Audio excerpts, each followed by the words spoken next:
Amigas, amigos del Ciudadano México, nos encontramos hoy en un especial sobre los 50 años del golpe al presidente chileno Salvador Allende y el golpe también en contra del pueblo de Chile.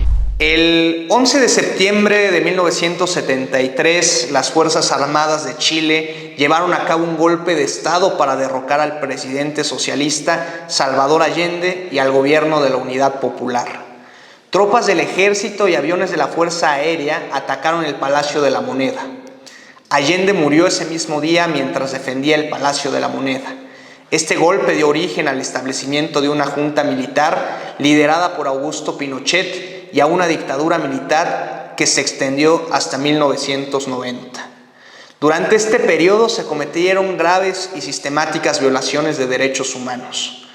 Miles de personas fueron detenidas, torturadas o ejecutadas por motivos políticos, así como víctimas de desaparición forzada.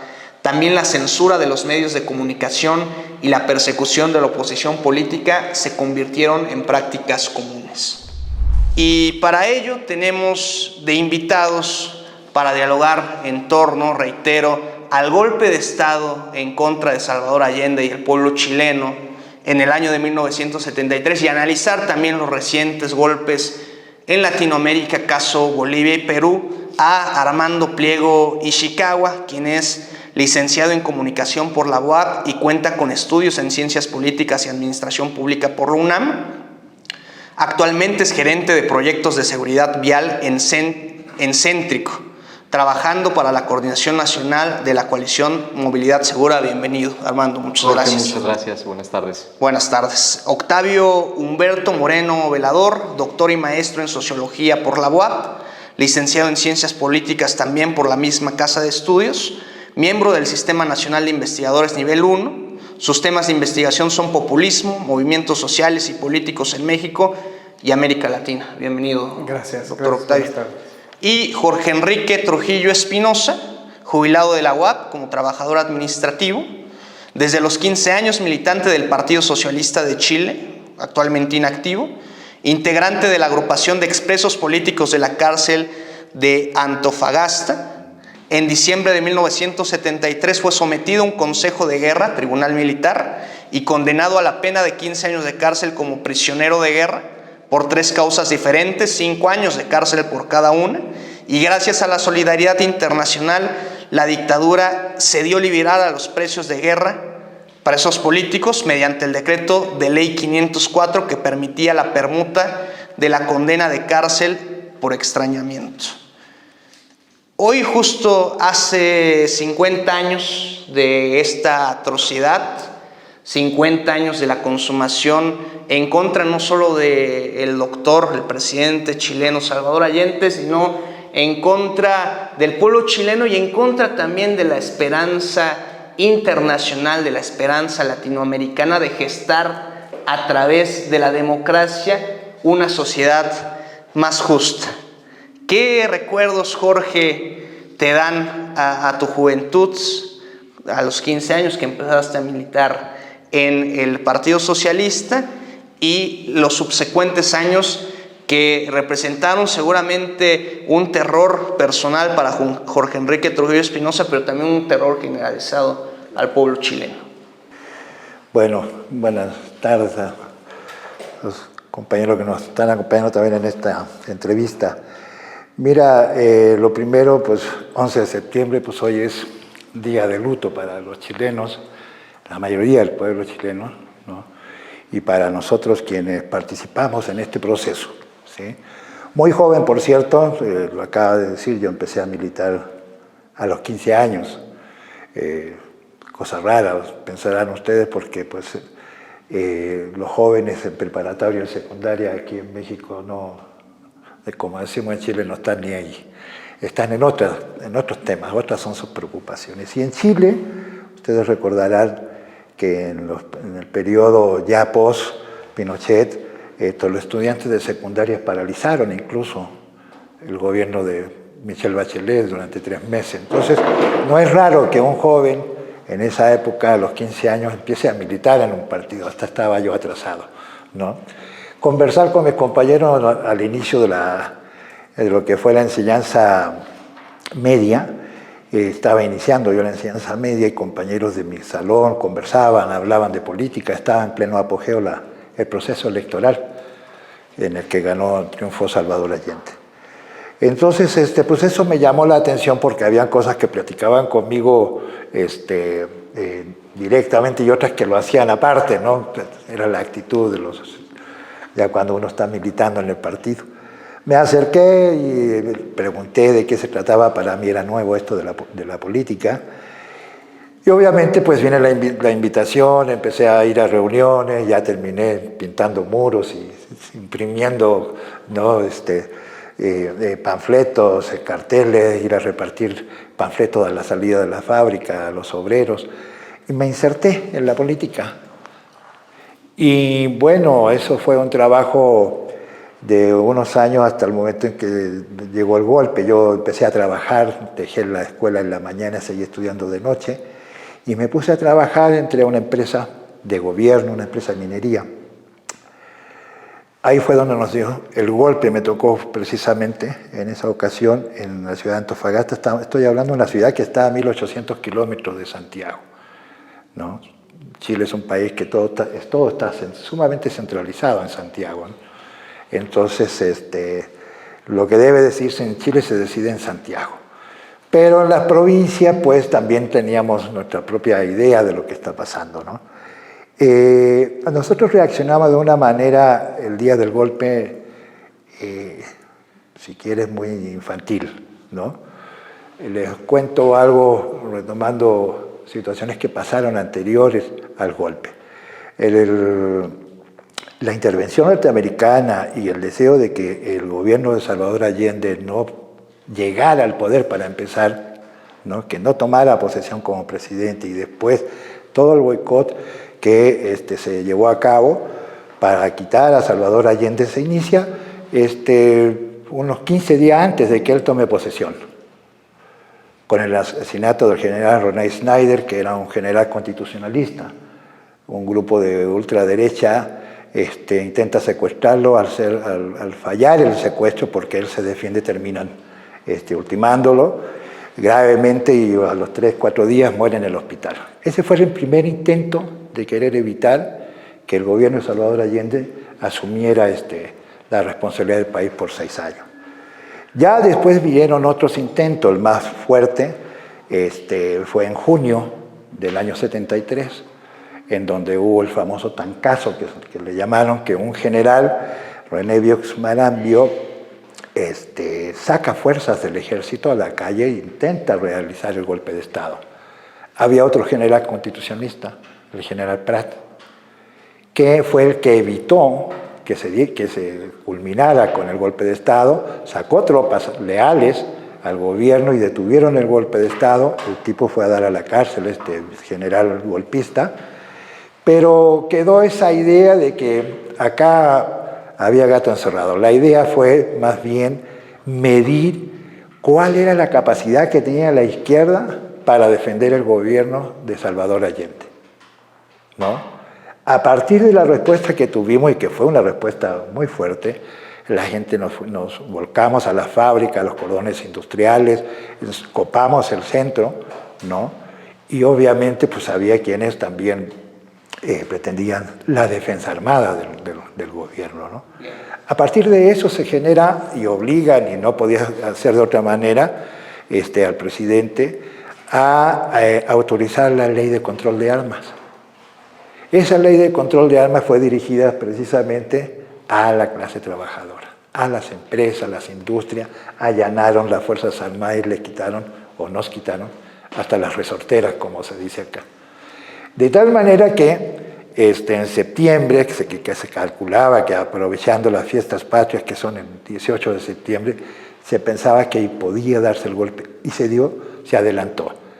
Allende pretendía consultar, hacer un plebiscito por si el gobierno seguía o debía ya retirarse, y antes de que lo anunciaran, adelantaron el golpe.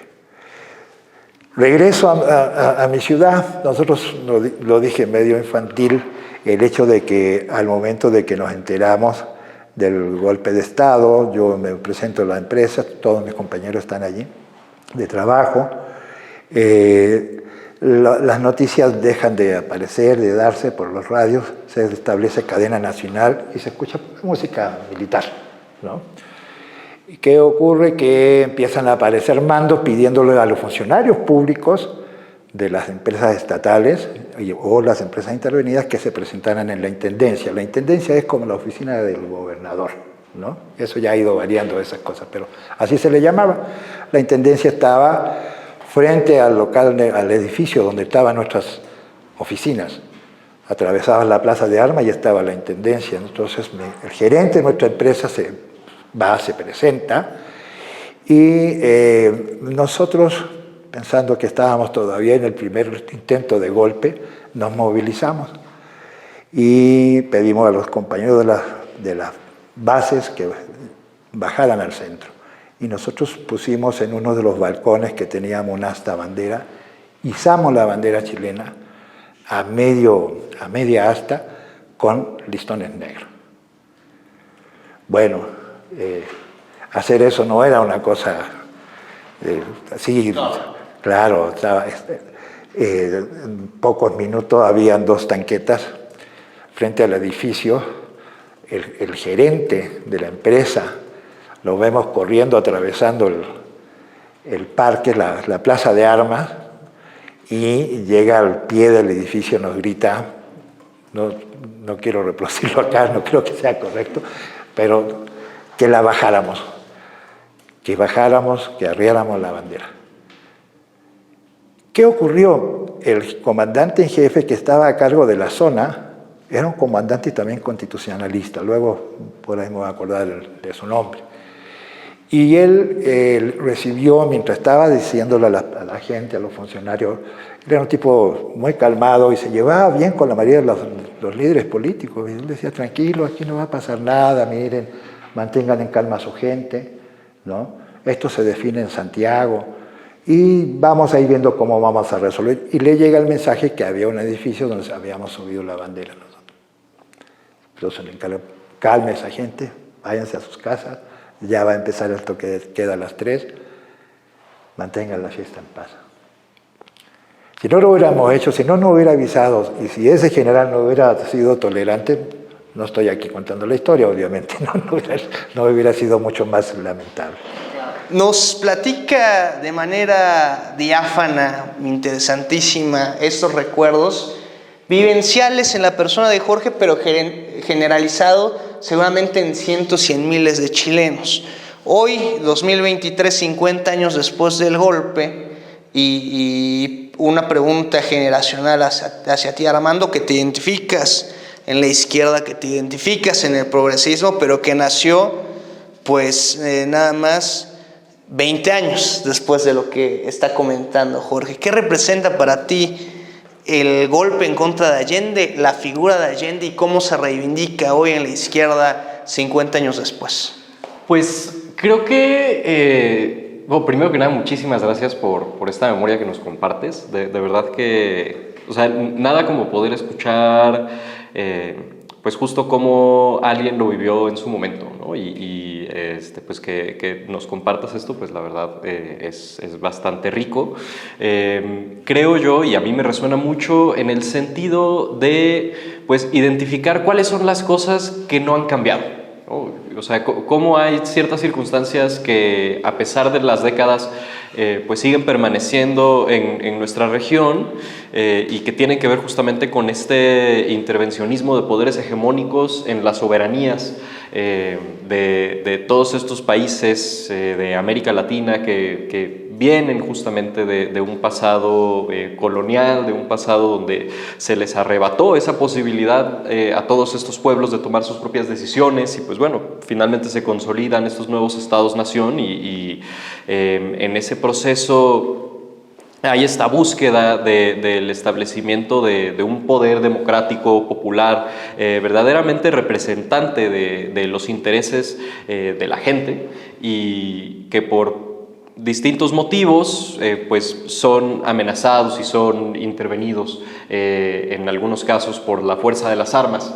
estas voluntades populares para ser acalladas y pues finalmente lograr la imposición de modelos ajenos a los que la gente que habita en estos lugares y ajenos a los resultados de las decisiones de estas personas pues se terminan por implementar. Y pues bueno, han venido pasando las décadas y creo yo que pues es importante justo no perder de vista el cómo se van configurando este tipo de eventos, este tipo de golpes, porque en muchos casos las fórmulas se repiten, ¿no? Y creo que la clave de entender cómo se han venido dando estos golpes pues tiene que ver con un hecho fundamental que sucedió en las elecciones de 1970 y ha venido sucediendo en muchas otras elecciones en otros países de la región, que es lo siguiente: no es lo mismo tomar el gobierno que tomar el poder. Y el poder reside en muchas instituciones formales e informales que son distintas al gobierno. El gobierno es parte de, pero no lo es todo, es decir, tomar el gobierno es una parte. Pero los medios de comunicación, los poderes económicos, por supuesto que tienen otras influencias, y cuando existe una alineación de otros intereses, quizá intereses, en el caso de este golpe de Estado en Chile, intereses contrarios a los intereses de Estados Unidos durante esta política de intervencionismo, de buscar cualquier país en donde existieran gobiernos de izquierda surgiendo de manera democrática, ¿no? Donde se expresaba esta voluntad popular en las urnas, y lo declararon como un interés que atentaba contra los intereses extranjeros, contra los intereses de Estados Unidos, y entonces es que vienen pues estos golpes. ¿Y cómo empiezan estos golpes? Justamente a través de los medios de comunicación. Entonces es importantísimo señalar pues ese papel, ¿no? de estos medios de comunicación como el espacio en donde se va configurando la opinión pública, en donde se van configurando las grandes narrativas en torno a las cuales pues se genera la justificación de ya la toma de decisión de utilizar pues la fuerza para conquistar por ese medio lo que no se puede conquistar a través de las urnas. Las fórmulas se repiten, comenta acertadamente Armando. Hay que recordar este encuadre y esta fuerza unificada en contra de Allende en el golpe materializado en Chile, del ejército sí, pero también de la CIA, ¿no? También de los intereses de los Estados Unidos en que no prosperara y que no floreciera una revolución democrática. Antes de comentar qué fórmulas se repiten, doctor, ¿cuál es el interés o el temor de los Estados Unidos de que progresara un proyecto, sí, lo mencionaba así, Allende, de carácter socialista, ¿no? Y de carácter socialista, a diferencia de la avanzada latinoamericana que tuvimos encarnada en el liderazgo de Fidel Castro, que se consuma también a través de la guerrilla y de la toma del poder de manera violenta, aquí las particularidades eran otras, que se gestó a través de la democracia, que se gestó a través de la decisión ciudadana independiente y concientizada de cuál era el proyecto de Allende, qué temían los gringos y por qué fue cerrada esta puerta al socialismo o a un proyecto social en América Latina o en América, en nuestra América, a partir de lo concretado en el golpe de Estado contra Allende. Bueno, yo creo que el testimonio de Jorge es muy valioso y muy interesante y permite ver lo que yo considero un rasgo central. Chile no fue el único caso de golpe de Estado. Hubieron dictaduras militares entre los años 60 y 70, por ahí del 70% de la población en América Latina estuvo dominada por regímenes abiertamente militares o al menos autoritarios. Pero el caso de Chile yo considero que es un caso muy especial, justo por algunos elementos que yo creo que están presentes en la memoria de lo que acaba de plantear Jorge. Y es que lo peculiar que yo pienso que tiene sobre todo el caso chileno es que fue un caso, ya lo han mencionado ustedes, de un proceso democrático que llevó a un gobierno popular socialista. Y yo creo que es un elemento fundamental porque, justo como nos ha narrado Jorge, pues no era, digamos, un proyecto de camarilla, el gobierno de Allende, era un proceso que estaba sentado en una red muy amplia, obrera, popular, de una organización muy larga, y que le daba no solo una legitimidad, sino un sustento, digamos, social, un sustento político muy significativo. Entonces, para mí, una parte de la explicación de lo violento y lo atroz que fue el golpe de Estado en Chile tiene que ver con intentar eliminar a ese sujeto colectivo, con acabar, digamos, vía evidentemente violenta, con lo que era un proyecto exitoso, ¿no? Digamos, a grandes rasgos. Es cierto que el gobierno de Allende, la mayoría de los analistas coinciden en esto, en realidad tenía un tercio de duro, digamos, de apoyo en términos de la estructura política partidaria. Solo a ese nivel tenía un tercio, porque a nivel, digamos, del consenso social era un proceso bastante robusto, bastante fuerte. Entonces, por ahí se explica, yo creo, una parte pues de esa peculiaridad violenta, atroz, que tuvo intenciones también demostrativas hacia la región, y esto creo que es un asunto muy importante. Algo que también, quiero decir esto, que me gusta mucho de la narrativa de Jorge, es que también hemos escuchado muchas narrativas centradas en Santiago, y hay pocos testimonios de cómo se vivió este proceso, entre comillas, en la periferia. Esto, digamos, es un asunto muy, muy, muy importante, porque no era un asunto de una capital, no era un asunto concentrado en un parlamento, sino de toda una sociedad. Y creo que lo que Jorge nos plantea es bien importante. En este contexto, pues evidentemente la política internacional tiene un papel fundamental, porque así como en Chile observamos una fuerza política organizada, que como fue el gobierno de Allende, tuvo pretensiones hegemónicas o dominantes, pues en otros países también habían estos procesos, ¿no? De manera distinta, el peronismo en Argentina, las diferentes expresiones que observamos en el continente, pero digamos también por esto era importante, ¿no? Del otro lado del mundo pues estaba la influencia de la Unión Soviética, de los partidos socialistas, y esto era algo que evidentemente incomodaba a los Estados Unidos como un eje, digamos, político, económico y militar. Estos son, yo creo, que elementos que sirven para entender a grosso modo pues lo que fue la experiencia chilena, y que al día de hoy, por supuesto, como se ha sido ya dicho aquí, pues es un elemento fundamental para entender nuestra historia regional, y ciertamente, termino con esto, también hay elementos que aprender, que intentar, digamos, aislar para ver cómo es que se pueden presentar en otras latitudes y en otras realidades. Bien, ¿qué inspiraba al joven militante Jorge a, digamos, en términos reales, arriesgar la vida y arriesgar la libertad en el acompañamiento político y social de este proyecto de Allende? ¿Qué representaba, digo, al individuo Jorge Trujillo, al joven, y a esa generación de jóvenes que se encontraban no en el romanticismo de una idea, sino en la lucha por consumar esa idea? Bueno, la esperanza. Nosotros fuimos la parte más joven de todo este proceso, pero participamos desde un inicio en la mayoría de las campañas que el gobierno llevó a cabo, como por ejemplo, te puedo decir, el trabajo voluntario, la repartición de la leche en todo el proyecto de Allende, de que cada niño tuviera su medio litro de leche en casa diario y gratis, ¿no? En el trabajo voluntario, las campañas de alfabetización.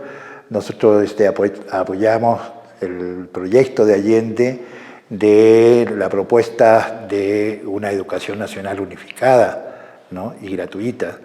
De tal manera que eso se llevó a consulta a todos los niveles de la enseñanza, con los padres de familia, con los sindicatos de maestros. O sea, era una acción que aglutinaba a todos los sectores que tenían que ver con la educación, y eso es lo que te va promoviendo y te va permitiendo seguir participando.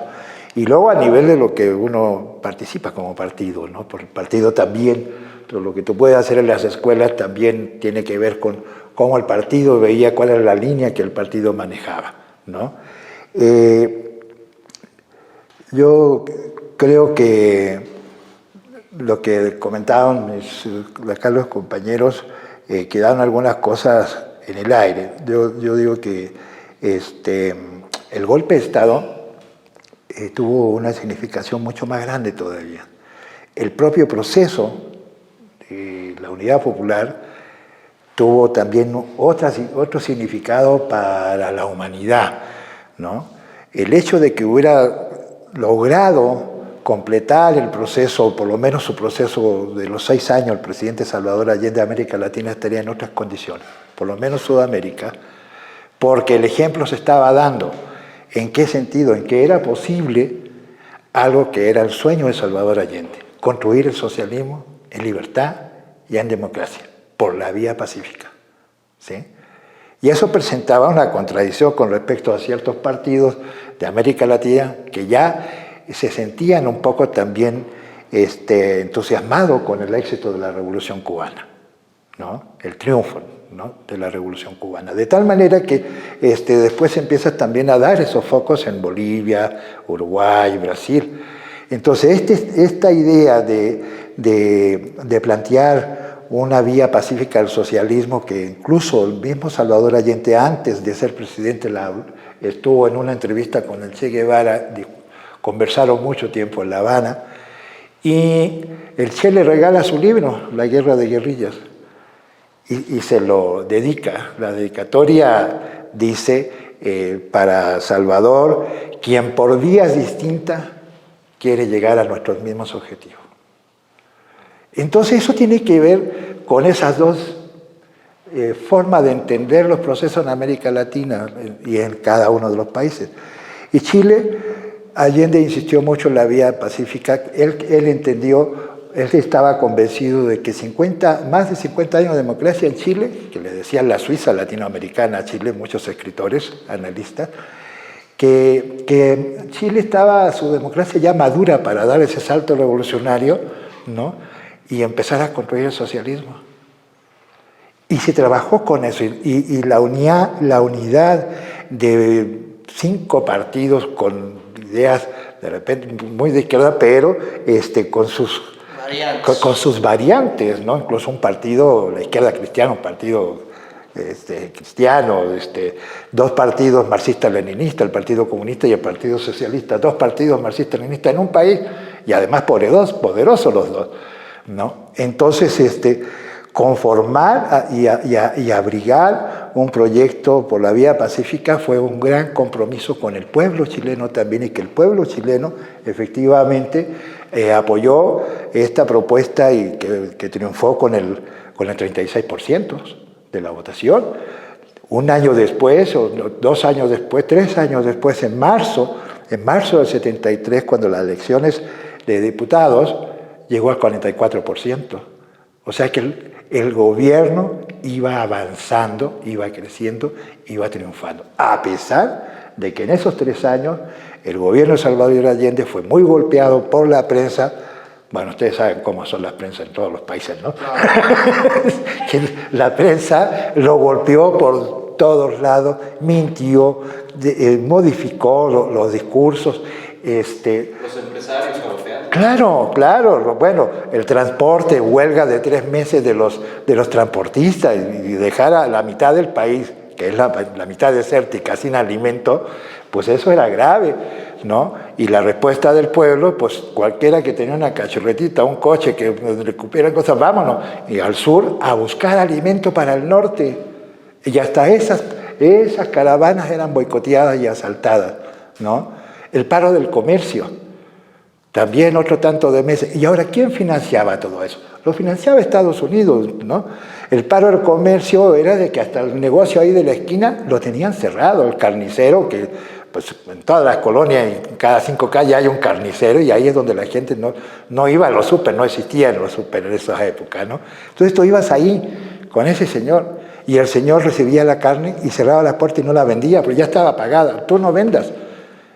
Y surge el Poder Popular, la JAP, la Junta de Abastecimiento Popular, y van y le abren el negocio, le dice: ahora póngase a vender, ponga a su hijo, y si no tiene, uno de nosotros le va a llevar la cuenta. Se vendió todo, acá está su dinero, ahí nos vemos cuando llegue la carne de nuevo. Y se vendía a la gente de ese sector. Ese era el Poder Popular, ¿no? De tal manera que, pues, fue una experiencia muy rica.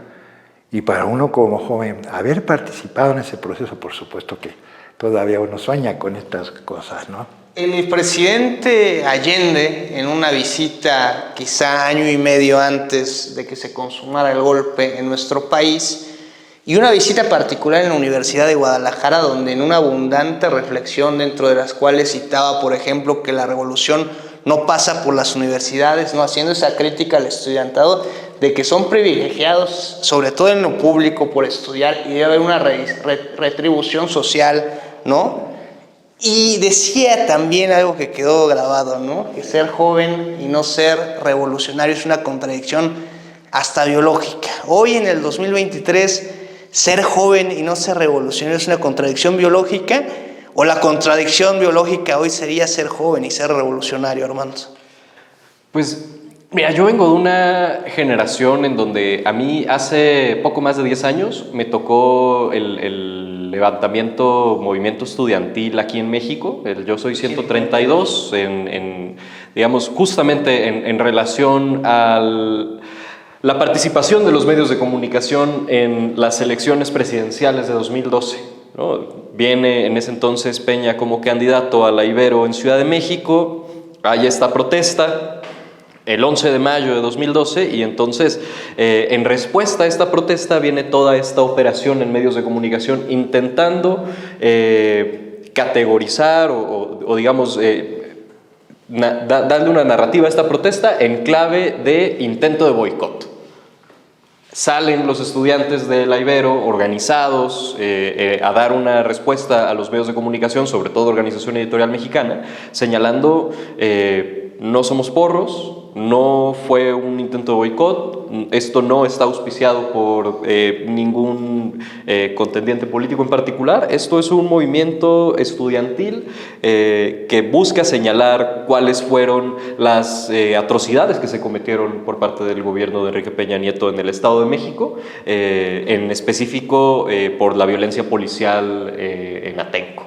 Entonces, a partir de esa respuesta hacia esta operación de los medios de comunicación, pues se despierta y, digamos, se toca una fibra que ya supongo que existía entre muchas personas de mi generación, que pues era este reconocimiento de, pues, la hegemonía de las, en ese entonces, dos televisoras que dominaban, pues, básicamente la narrativa de los medios de comunicación a nivel nacional, ¿no? Y pues es lo que todo el mundo consume en las mañanas, a mediodía, a la hora de la comida, y pues son estas frases, son los adjetivos que desde las televisiones se ocupan para, digamos, intentar definir la narrativa política, las que termina la gente adoptando, ¿no? Encuentras entiendo la referencia, digamos, al último movimiento juvenil o movimiento de jóvenes en la historia reciente, ¿no?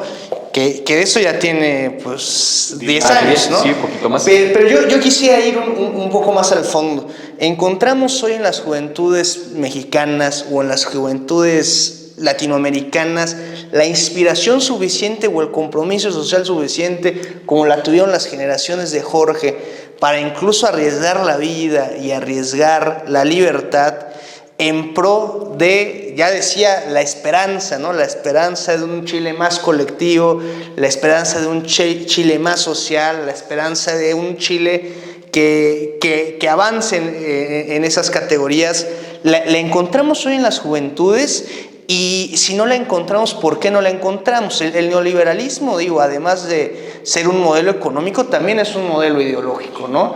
Que pone en el centro el valor individual sobre el colectivo y le da mérito al individuo de sus éxitos y de sus fracasos en un sentido estrictamente individual.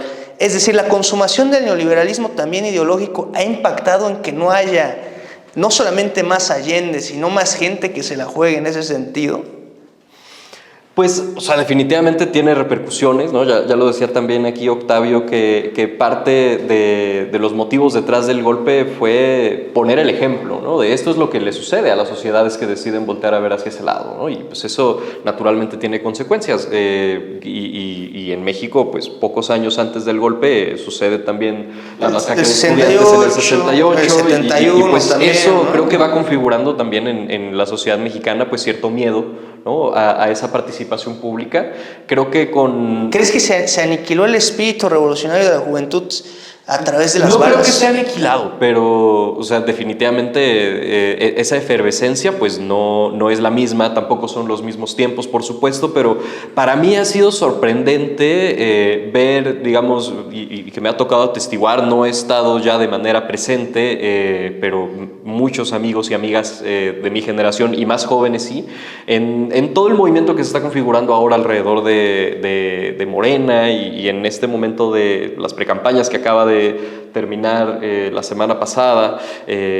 Se ve mucha participación, mucho entusiasmo, hay un involucramiento que justamente viene de esa esperanza, ¿no? de estas ganas de sí contribuir, de sí salir a la calle, de no quedarse solamente en la opinión, de no quedarse solamente en el espacio de las redes, sino realmente salir y encontrarse con las personas cara a cara. Por supuesto que no es comparable una movilización así en tiempos de esperanza con el partido estando en el poder, ¿no? Con un momento en el que las Fuerzas Armadas estaban pues intentando, ¿no? Desde antes de que Allende tomara protesta, intentando impedir que se conformara ese gobierno en 1970. Dos cuestionamientos, doctor. El primero en este mismo sentido, retomando el discurso de Allende en Chile, ¿no? La revolución no pasa por las universidades. Hoy pasa la revolución por las universidades, y si no, ¿por qué no pasa? Porque hay una distinción, al menos muy clara en México desde siempre, de lo que es la academia, inclusive la academia en aspecto social, ¿no? No me refiero a la academia, los biólogos, los químicos, los que estudian las ciencias sociales y que se desarrollan en ello, porque hay un distanciamiento entre ese sector y el sector público, ¿no? En el diseño de políticas públicas y también en la propia actividad política, más allá de lo partidista, en la propia actividad política y en la reflexión que ya ahondaba Jorge de este gobierno inmensamente popular, el de Allende, cómo es que aún siendo inmensamente popular es materializable un golpe de Estado. Bueno, empiezo por la última parte de lo que planteabas. Pues fue materializable por el uso de las armas y por el uso de recursos económicos, que esos dos aspectos pues generaron un terreno, digamos, disparejo. Pero además es importante también decir, está en la narrativa de Jorge, en el sentido de que incluso hay muchos testimonios de esto. Los militares siempre tuvieron mucho cuidado de que los obreros no se armaran, porque sabían que numéricamente no podían sostener una guerra prolongada con tal cantidad de gente armada, las bases. Esto es algo que queda, y es una disparidad de fuerzas, no en cuanto a la legitimidad, sino más bien a la acumulación de fuerzas y de recursos. Eso fue lo que lo hizo posible, y también eso explica la violencia atroz con la que actuaron, ¿no? Será un intento de aplastar. Hay una imagen común a la hora de intentar artistas reflejar la dictadura, y siempre es una bota. Lo que busca es aplastar. Bueno, eso por un lado. Digamos, en cuanto a esta relación y lo que pasa con la revolución, sucede que en realidad la idea de revolución tiene que ver con el cambio radical de las cosas. Una revolución no tiene que ser necesariamente armada, una revolución no tiene que ser necesariamente violenta.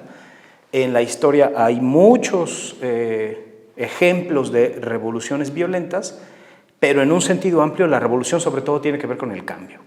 Y este cambio puede venir de diferentes aristas, ¿no? Existen revoluciones ideológicas, existen revoluciones científicas, y en ese sentido yo creo que el carácter revolucionario del pensamiento es algo que no se puede extinguir, porque sencillamente estaríamos hablando del fin de las utopías, de la imaginación. Existe, en términos, digamos, de proyecto ideológico, la revolución sigue siendo un asunto vigente.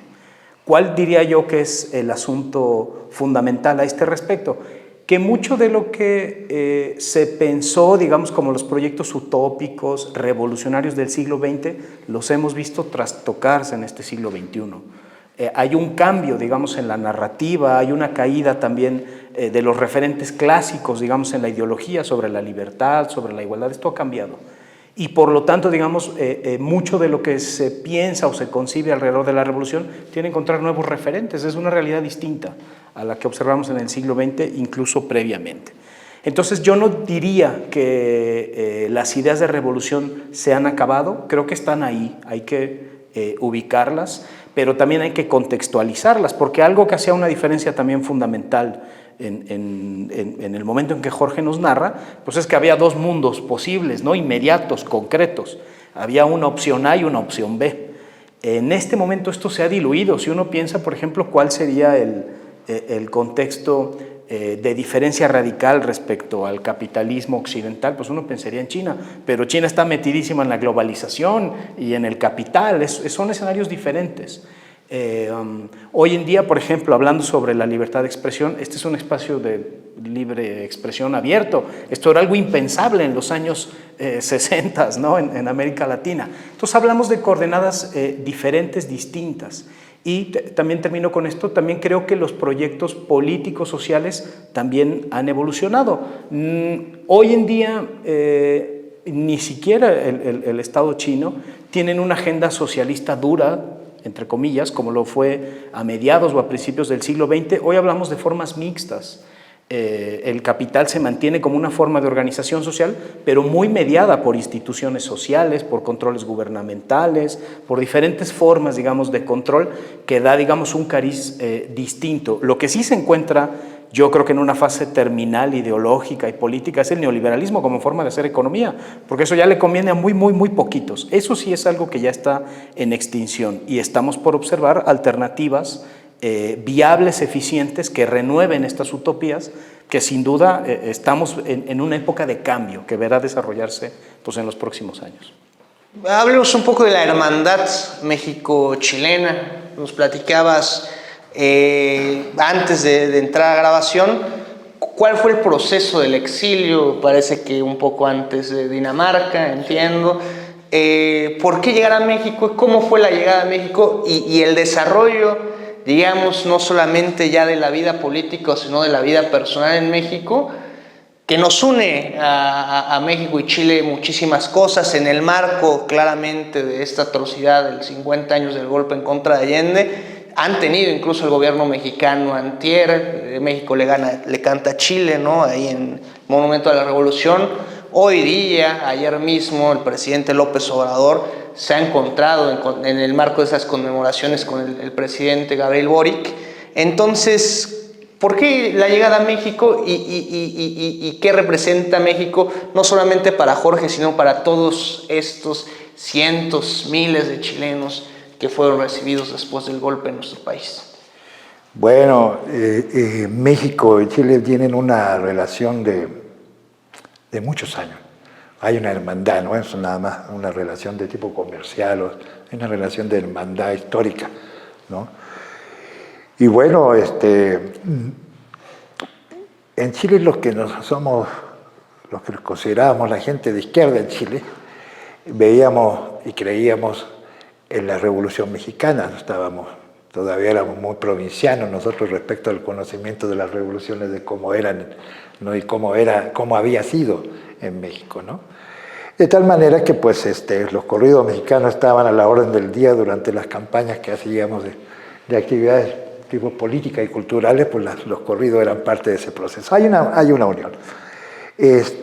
Yo fui detenido, les comentaba en diciembre, en noviembre, en diciembre pasé al Consejo de Guerra, un grave error de la dictadura de habernos nombrado prisioneros de guerra. No éramos presos políticos, éramos prisioneros de guerra porque efectivamente Salvador Allende le había declarado la guerra al marxismo y que lo iba a extirpar, y vaya la forma que lo cumplió, ¿no? De tal manera que con el tiempo y la solidaridad internacional que fue enorme con respecto al pueblo chileno y la repulsa y digamos, el cuestionamiento de la dictadura, ¿no? Y por sobre todo pues, la forma en cómo aplastaron al país y asesinaron también, bombardearon el Palacio de la Moneda, el ícono de la democracia, donde estaba el presidente mártir.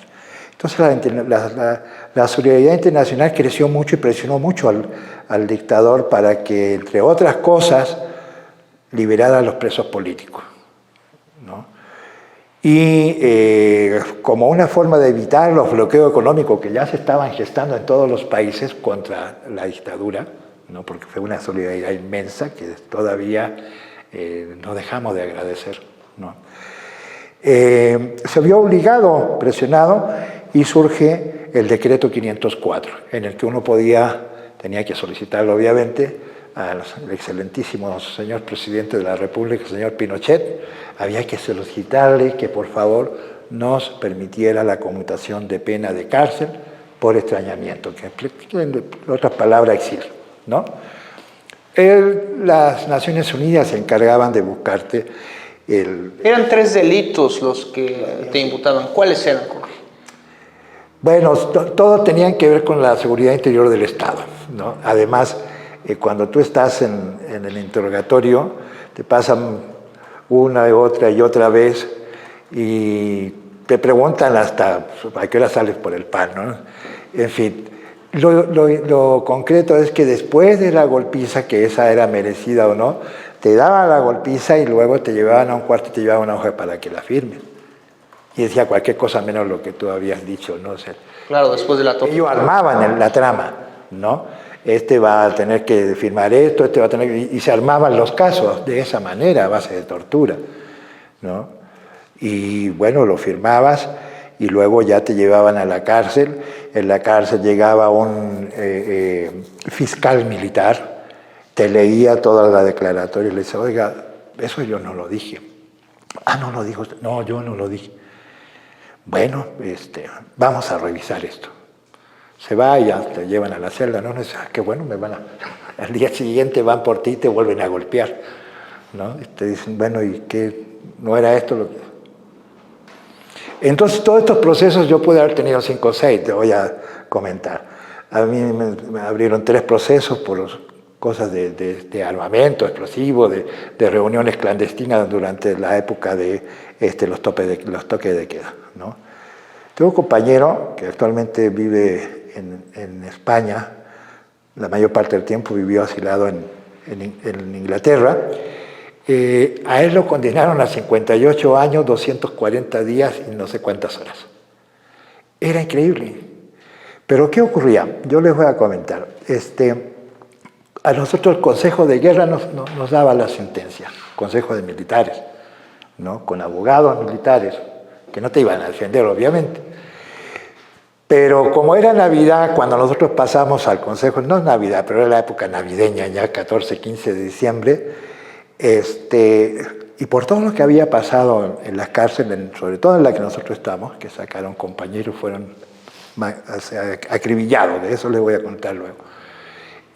Lo que queríamos era sobrevivir.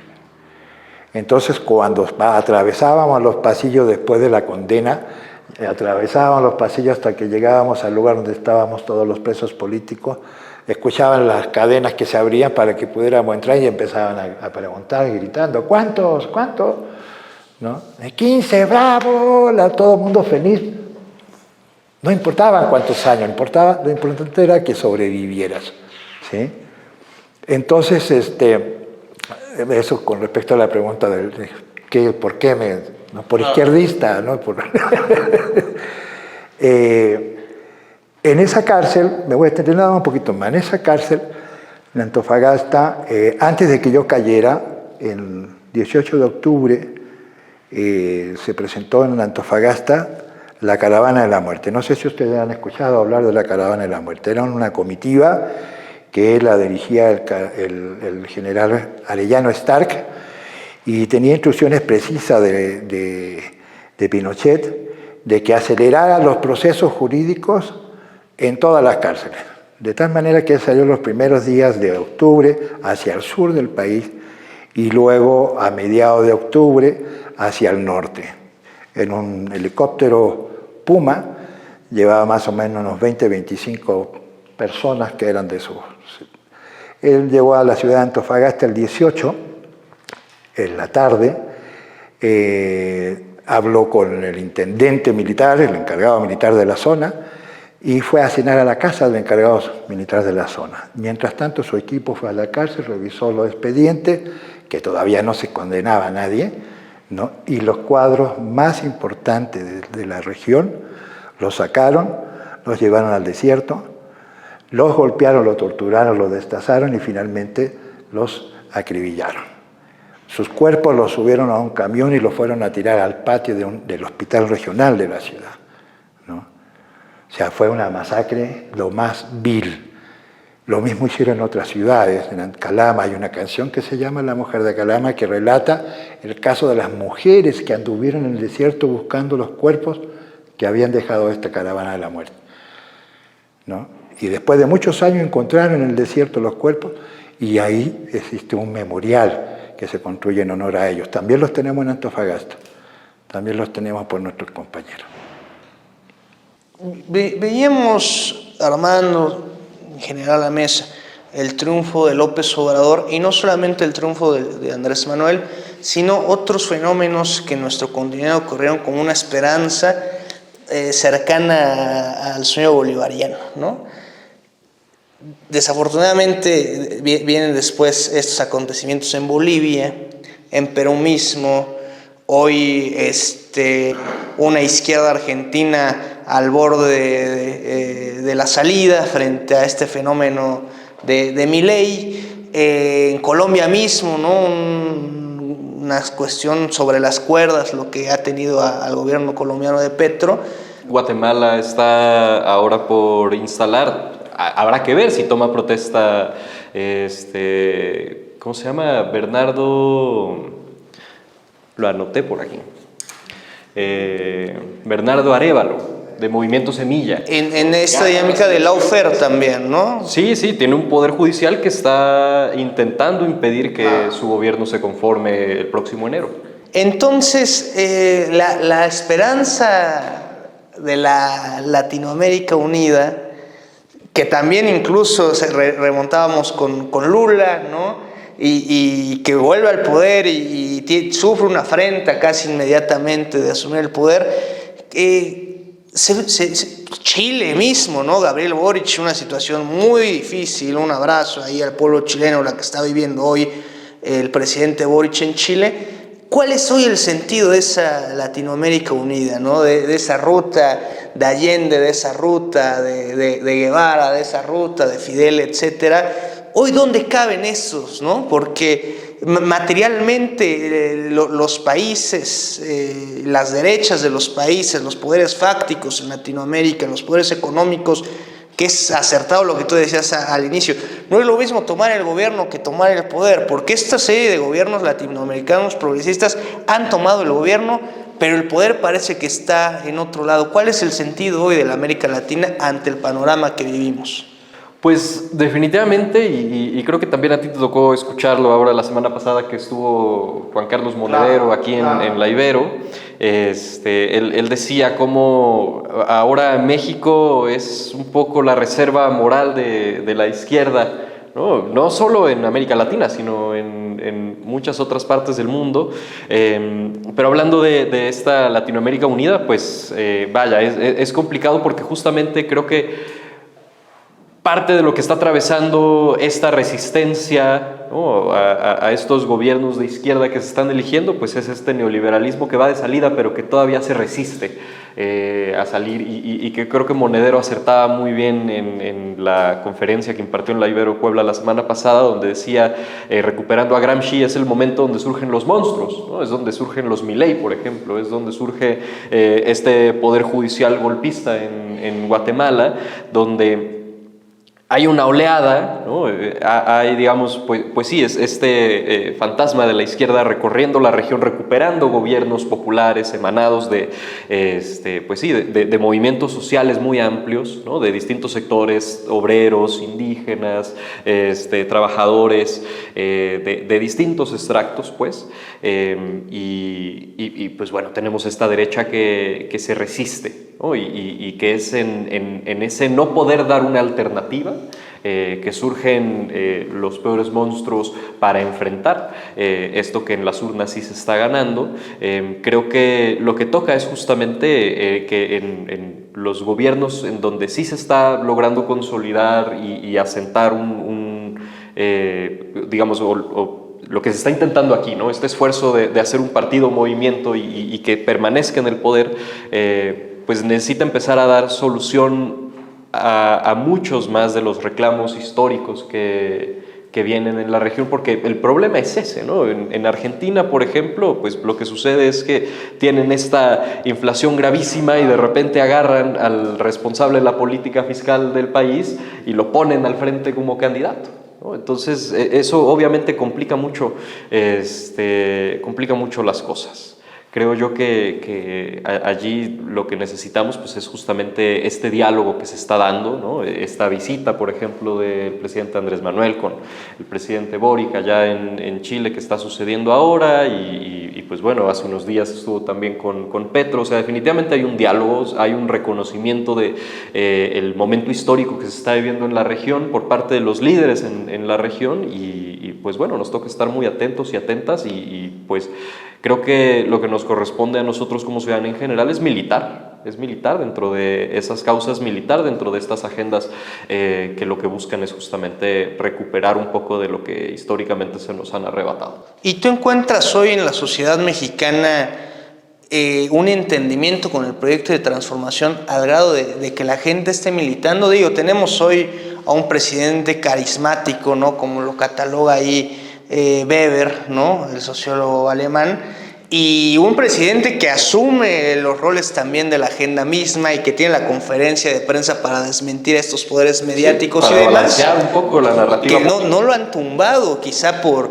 elementos como ese, pero desafortunadamente o afortunadamente para otros sectores López Obrador se va. Ya está clara la sucesión. Yo veo que definitivamente Morena se mantendrá en el poder los siguientes 6 años después al gobierno de López Obrador, pero tenemos esa sociedad preparada, ya politizada, militante, digamos, para cuando vengan las afrentas, ya sin la figura de Andrés Manuel, o cómo se debe de ir organizando la izquierda, y no solamente los que nos identificamos con la izquierda, sino quienes tienen un sentido nacional propio de lo que vivimos hoy en México, cómo debe articularse previendo eso que inevitablemente sucederá, porque si alguien cree que después de Andrés Manuel no van a seguir las insidias de la televisión, del gran capital, va a ser mucho poderes. peor, va a ser mucho peor, porque o sea, Claudia definitivamente la va a tener mucho más complicada que el propio Andrés Manuel, que es un fenómeno en sí mismo. No sé, o sea, no soy tan cercano, por ejemplo, al partido, a las estructuras, como para poder afirmar o negar si tenemos una sociedad como lista para hacerle frente a los embates que se vienen. Lo que sí creo es que pues, más le vale al partido ir digamos, tomando las decisiones necesarias, ¿no? y a la propia militancia, pues, ir organizándose en torno a esto, ¿no? Ya nos ponía Jorge el ejemplo de Unidad Popular y de qué es lo que sucedía. De repente la huelga de transportistas y entonces vienen los choferes voluntarios por los miles, ¿no? a hacer ese trabajo que no se podía hacer por este sabotaje de la derecha empresarial chilena en esos primeros años de la década de los 70. Se espera que tenga que haber esa misma solidaridad en el caso mexicano y en el caso colombiano y en muchos otros casos que están sucediendo aquí en la región, donde pues toca defender ese terreno que se está ganando. Hace 50 años que, reitero, ocurrió esta tragedia, este golpe. Aprendimos bien como izquierda latinoamericana qué fue el golpe, qué ocurrió y en ese sentido, ¿por qué no se previó o por qué no se contuvo el caso Bolivia y el caso del Perú? Y si nos puedes dar una descripción muy breve de qué ocurrió en ambos casos y por qué en las categorías de estudio que has realizado se pueden considerar o no como golpes de estados lo acontecido en Bolivia y en el Perú recientemente. El golpe de estado básicamente se concentra en la deposición de un gobierno un gobernante democráticamente electo por vía de la fuerza desde dentro del aparato gobernante. Eso es lo que es un golpe de Estado. Y en la experiencia histórica regional, la mayor parte, que no todos, de los golpes de Estado fueron dados por militares. Ese es un caso es el de Chile, hay muchos otros, pero también hay posibilidades de que un golpe de Estado sea dado incluso por los propios presidentes. Hay autogolpes en la historia latinoamericana. Es la deposición de un gobernante a través de la fuerza. Eso es un golpe de Estado. Ahora, ¿qué es lo que hemos estado observando? Ya existe una larga serie no de golpes de Estado. La literatura sobre este respecto todavía está en discusión. Algunos le llaman neogolpes, otros le llaman golpes institucionales, otros le siguen llamando golpe de Estado. Pero ¿qué es lo que ha sucedido?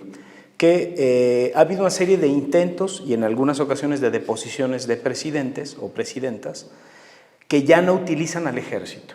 O sea, ya no es vía militar. Ahora lo que sucede es que son civiles los que encabezan estos golpes de Estado y lo que hacen es respaldar estos actos en instituciones como el Parlamento, como el Poder Judicial, y en algunas ocasiones tienen un apoyo, digamos, de facto, si bien a veces no se hacen presentes en las calles o directamente a través de la violencia, sí respaldan estos hechos de militares. Entonces ha cambiado un poco, digamos, esta forma como se realizaban los golpes de Estado, como se hacían las deposiciones. Ya no vemos los actos violentos abiertos, lo que vemos son guerras constantes apoyadas en medios de comunicación, aprovechando mayorías parlamentarias para armar casos, para abrir juicios express. A veces utilizan los poderes judiciales, estos le llaman también lawfare. Generan casos como lo vimos en México, que no era presidente todavía, pero en México tuvimos el caso del predio El Encino con López Obrador, que le armaron un caso judicial para evitar que pudiera presentarse. Fue como candidato, pero ha habido casos de presidentes que les arman casos raros, manipulados, sabiendo que tienen mayorías en los parlamentos y de esa forma deponen. No utilizan las armas de manera abierta, pero su interés sí es derrocar gobiernos. Da la casualidad que todos estos casos han ocurrido hacia gobiernos de izquierda, ¿no? Nunca ha pasado en los últimos años a un gobierno de derecha, esto específicamente. Y así es como se ha comportado. Digamos, hay una especie como de complejización, pero sobre todo es un intento de lavarse la cara ante un hecho que no puede ser legítimo, que difícilmente puede, en un juicio y una evaluación jurídica clara, no podrían tener lugar, pero lo han utilizado como una estrategia para intentar parar las agendas progresistas en la región. Sí, claro, ha pasado los cargos contra Cristina, el caso de Brasil con Dilma, el propio arresto y encarcelamiento de Lula, ¿no? Y ahora lo que se está intentando fraguar en Guatemala, lo que acaba de suceder en Perú, que bueno, el caso de Perú es un poco es complejo, porque de por sí en Perú de 2016 a la fecha llevan como 5 o 6 presidentes, ¿no? Entonces han durado como máximo 2 años en lo que van en todo este proceso y pues justo el caso de Pedro Castillo gana por un margen muy pequeño, pero gana sin controlar el Parlamento, ¿no? Entonces es allí donde el Parlamento el propio peruano. Pedro Castillo deshizo la coalición que lo mantuvo en el poder y eso abría la vía. ¿Para qué? Porque además Castillo tuvo la particularidad de en algún momento coquetear con los gobiernos progresistas de la región sin tener una agenda clara a ese respecto. Y ese simple hecho, además de los errores políticos, porque desarticuló la coalición que lo tenía en el poder, abrió la puerta para que lo depusieran.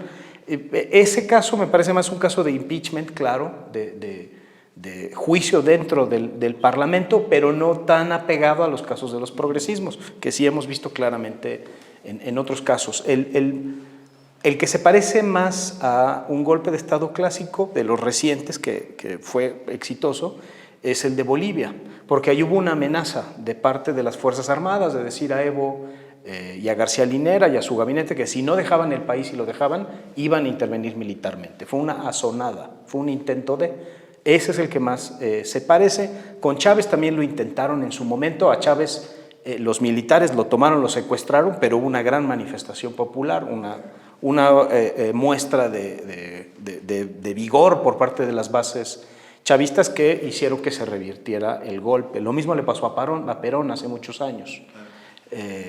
Pero bueno, digamos, es un fenómeno que no está acabado, sino que utiliza, yo diría, otras máscaras para intentar presentarse. Hay que estar atentos a este tipo de fenómenos. Sí, se nos acaba el tiempo, pero sí quisiera, por favor, a razón de cierre general del programa, Jorge, y basados en eso que creo que agradecemos los tres, la experiencia personal que hoy nos traes, y seguramente quien nos ve, 50 años del golpe de Allende, justo hoy, estamos grabando 11 de septiembre del año 2023. ¿Qué nos dices como un mensaje final, Jorge? Bueno, yo creo que lo que está ocurriendo a nivel mundial o en la mayor parte del mundo, estamos recordando este hecho que ocurrió hace 50 años atrás en Chile. Es una situación muy especial, ¿no? Salvador Allende, con su muerte, sacudió la conciencia universal, ¿no? Por su característica, ser un hombre que fue respetuoso de la Constitución, que fue un demócrata probado, ¿no? Que llevó a cabo una serie de cambios en el país en muy poco tiempo, ¿no? Y que eso provocó de que aumentara mucho más en Chile la credibilidad, en el sentido de que el proceso iba bien, ¿no? Siempre pensó en que las cosas iban a ser por la vía pacífica, y sin embargo, al último momento de sus últimos instantes de su vida, no dudó en empuñar un arma y terminó disparando también, cruzándose a balazos con las balas fascistas, ¿no? Queda una imagen de él, ¿no? Del presidente democrático y el presidente combatiente también. Hay fotografías donde está él empuñando el arma, le achacan que el arma se le regaló a Fidel y con esa se asesina. Bueno, esa es la forma como quieren desvirtuar la imagen de un presidente que es querido como figura a nivel internacional. Y eso es un privilegio muy raro que la dictadura no lo midió, no se dio cuenta de lo que habían hecho y que habían transformado la imagen de un hombre en una herramienta, ¿no? Que las juventudes en Chile, sobre todo, son las que todavía siguen utilizando para su lucha, ¿no? Por cambiar las cosas en el país. De tal manera que, pues, lo que no es fortuito, pues, entonces, de que en cada rincón del mundo puedes encontrarte de repente una calle, un parque, un instituto que lleva el nombre de Salvador Allende. Es lo que refleja, ¿no? No es solamente el rostro de los lentes gruesos, ¿no? Y transparentes. Es toda imagen, ¿no? Contrariamente, el dictador, su nombre se utiliza para insultar, para agraviar a alguien que es autoritario, que quiere imponer ideas, que es intolerante. Le gritas Pinochet, ¿no? Es dos lugares en la historia universal, ¿no? que es un privilegio en el que Salvador Allende sea el que está siempre arriba. Y obviamente, pues, reafirmar a partir de eso, ¿no? Que el 11 de septiembre es y seguirá siendo el Día de Salvador Allende a nivel mundial. Pues aprovechando esta aura revolucionaria en la mesa, agradeciendo mucho a Armando, a Octavio, a Jorge, despediremos, reitero, esta edición especial del Ciudadano sobre los 50 años del golpe de Salvador Allende, leyendo, si me permiten, el discurso último del presidente Allende. Esta será seguramente la última oportunidad en que me pueda dirigir a ustedes. La Fuerza Aérea ha bombardeado las torres de Radio Portales y Radio Corporación. Mis palabras no tienen amargura, sino decepción, y serán ellas el castigo moral para los que han traicionado el juramento que hicieron. Soldados de Chile, comandantes en jefe titulares, el almirante Merino, que se ha autodesignado, más el señor Mendoza, general rastrero, que solo ayer manifestara su fidelidad y lealtad al gobierno, también se ha nominado director general de Carabineros. Ante estos hechos, solo me cabe decirles a los trabajadores: yo no voy a renunciar. Colocado en un tránsito histórico, pagaré con mi vida la lealtad del pueblo. Y les digo que tengo la certeza de que la semilla que entregáramos a la conciencia digna de miles y miles de chilenos no podrá ser cegada definitivamente. Tienen la fuerza, podrán avasallarnos, pero no se detienen los procesos sociales ni con el crimen ni con la fuerza. La historia es nuestra y la hacen los pueblos. Trabajadores de mi patria, quiero agradecerles la lealtad que siempre tuvieron, la confianza que depositaron en un hombre que solo fue intérprete de grandes anhelos de justicia, que empeñó su palabra en que respetaría la Constitución y la ley, y así lo hizo. En este momento definitivo, el último en que yo pueda dirigirme a ustedes, quiero que aprovechen la lección. El capital foráneo, el imperialismo unido a la reacción, creó el clima para que las Fuerzas Armadas rompieran su tradición, la que les enseñara Schneider y que reafirmara el comandante Araya, víctimas del mismo sector social que hoy estará en sus casas, esperando con mano ajena reconquistar el poder para seguir defendiendo sus granjerías y privilegios. Me dirijo sobre todo a la modesta mujer de nuestra tierra, a la campesina que creyó en nosotros, a la obrera que trabajó más, a la madre que supo de nuestra preocupación por los niños.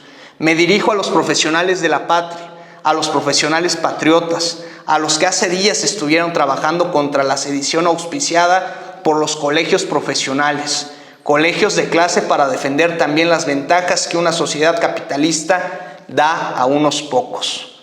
Me dirijo a la juventud, a aquellos que cantaron, entregaron su alegría y su espíritu de lucha. Me dirijo al hombre de Chile, al obrero, al campesino, al intelectual, a aquellos que serán perseguidos, porque en nuestro país el fascismo ya estuvo hace muchas horas presente en los atentados terroristas, volando los puentes, cortando la línea férrea, destruyendo los oleoductos y los gasoductos frente al silencio de los que tenían la obligación de proceder. Estaban comprometidos, la historia los juzgará. Seguramente Radio Magallanes será callada y el metal tranquilo de mi voz no llegará a ustedes. No importa, lo seguirán oyendo. Siempre estaré junto a ustedes. Por lo menos mi recuerdo será el de un hombre digno que fue leal a la lealtad de los trabajadores. El pueblo debe defenderse, pero no sacrificarse. El pueblo no debe dejarse arrasar ni acribillar, pero tampoco puede humillarse. Trabajadores de mi patria, tengo fe en Chile y su destino. Superarán otros hombres este momento gris y amargo donde la traición pretende imponerse. Sigan ustedes sabiendo que, mucho más temprano que tarde, de nuevo abrirán las grandes alamedas por donde pase el hombre libre para construir una sociedad mejor. ¡Viva Chile! ¡Viva el pueblo! ¡Vivan los trabajadores! Estas son, dijo hace 50 años Salvador Allende, mis últimas palabras, y tengo la certeza de que mi sacrificio no será en vano. Tengo la certeza de que, por lo menos, habrá una lección moral que castigará la felonía, la cobardía y la traición. Amigas y amigos del Ciudadano, gracias por acompañarnos en esta edición especial de los 50 años del golpe en contra del presidente Allende y en contra del pueblo de Chile. Viva Chile, viva México y viva la hermandad del pueblo México-chileno. Muchas gracias.